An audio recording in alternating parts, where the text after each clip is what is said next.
Flash në Top Albania Radio. Informacionet kryesore të ditës.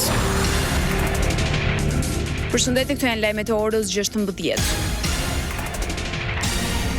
Me një tjetër hap të rëndësishëm në procesin e integrimit të vendit, sot në Bruksel zhvillohet konferenca e 9 ndërqeveritare Shqipëri-Bashkimi Evropian, ku zyrtarizohet mbyllja e 3 kapitujve të parë të negociatave, kërkimi shkencor, arsimi dhe kultura, e marrëdhëniet me jashtë, ju përkasin atyre me numrat 25, 26 dhe 30. Në mjediset e Këshillit të Bashkimit Evropian, konferenca nis në orën 19 si kryesuesi i delegacionit shqiptar, kryeministri Edi Rama pritet të mbajë një fjalë para përfaqësuesve të vendeve të Unionit. Mes të pranishmëve në aktivitete dhe Eurokomisionerja për zgjerim Marta Kos, rreth orës 20 të mbrëmjes pritet një konferencë shtypie e përbashkët. Për në kryeqendrën evropiane Bruksel, kryeministri Rama shkon nga Parisi, ku mori pjesë në një darkë pune kushtuar mbështetjes për Ukrainën, si dhe uftua në paradën ushtarake me rastin e festës kombëtare të Francës që shënohet sot.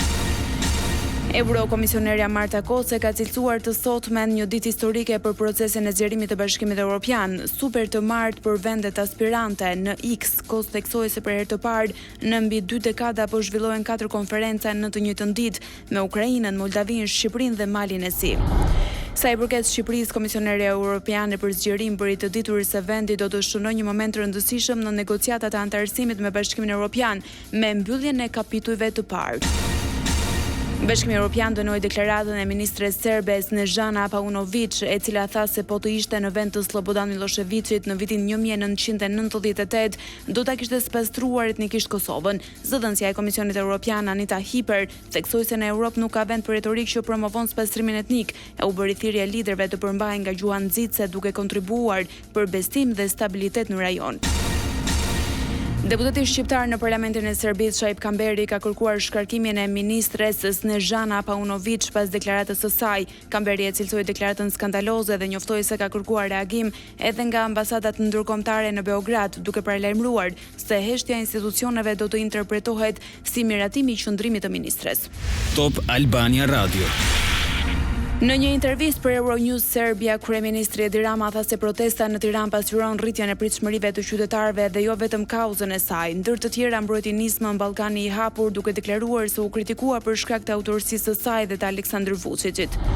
Projekti do të shpëtonte, tha Rama, nëse në vend të emrit të tij dhe të Vučićit do të ishin të tjera figura që do të mbartnin autorsinë. Gjatë intervistës, shefi i ekzekutivit foli edhe për bashkëpunimin me qeverinë serbe, duke konsideruar Aleksandr Vučić partner të vështirë për të negociuar. Bojkoti i Partisë Demokratike në Kuvend mësohet se në grupin parlamentar ka patur zëra kundër mos pjesëmarrjes në seancë plenare për deputeten Jurita Tabaku. Kjo do të ishte opozitës të vetme në platformë publike për debat. Ndërkaq, për pranisë në parlament ishin edhe kolegët Tina Zhupa dhe Bujar Leskaj, referuar publikimit të diskutimeve të zhvilluara të dielën në WhatsAppin e grupit parlamentar të Partisë Demokratike. Lajmet në internet në adresën www.topalbaniaradio.com. Arti dhe kultura në Zi u nda nga jeta në moshën 78 vjeç aktori dhe humoristi i njohur Todi Lupi, një prej figurave më të dashura të estradës së Fierit. Në vitin 1971 u bë pjesë e saj dhe interpretoi gjithashtu në disa filma artistik. Më 1989 u nderua me titullin artist i merituar si vlerësim për kontributin e çmuar në art dhe kulturë. Lajme nga rajoni. Serbia nis dialogun strategjik me SBA. Raundi i parë pritet të premten e kësaj jave në historinë e marrëdhënieve mes dy vendeve, hera e parë që dy vendet i ngrenë raportet e tyre në nivelin e partneritetit strategjik. Sipas kryediplomatit Marko Gjurić, nisja e dialogut strategjik është rezultati i shumë viteve punë diplomatike. Lajme nga bota.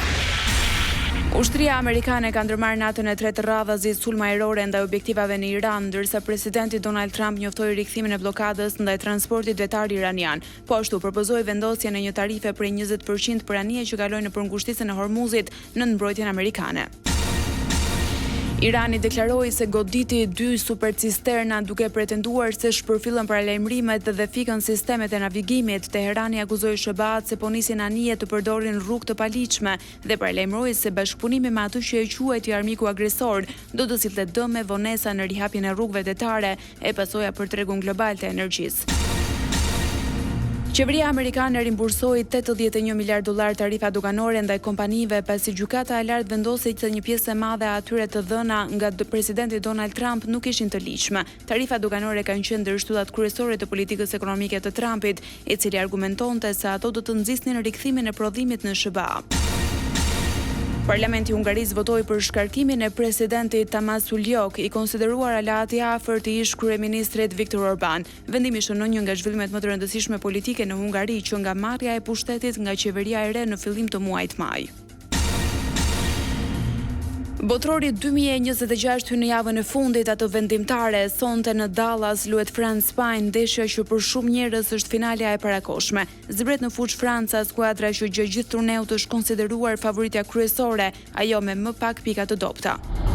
Më 2024 France-Spajnë ishte gjysmëfinalja Euro 2024 dhe u fitua 2-1 nga Iberikët që më pas triumfuan në finale kundër Anglisë. Ndeshja që vjen live në Digital starton sot në orën 21 dhe do të arbitrohet nga Barton. Ismail Elfa arbitron përsëri në këtë edicion të Kupës së Botës pasi nesër ora 21 do të vendos drejtësi në takimin mes Anglisë dhe Argjentinës ku pritet finalistja e dytë e turneut. Për 44 vjeçarin me origjinë nga Maroku, kjo do të jetë ndeshja e katërt në këtë turne. Parashikimi i motit. Sot vendi ynë është në ndikimin e kushteve atmosferike të qëndrueshme me moto të kthjellët në territor. Era fryn kryesisht nga veri perëndimi dhe veri lindja me shpejtësi mesatare 9 metër në sekond. Kjo ishte një përmbledhje e zhvillimeve kryesore të ditës. Edicioni informativ i radhës është në orën 17. Unë jam Armelda Methasani. Kjo është Top Albania Radio.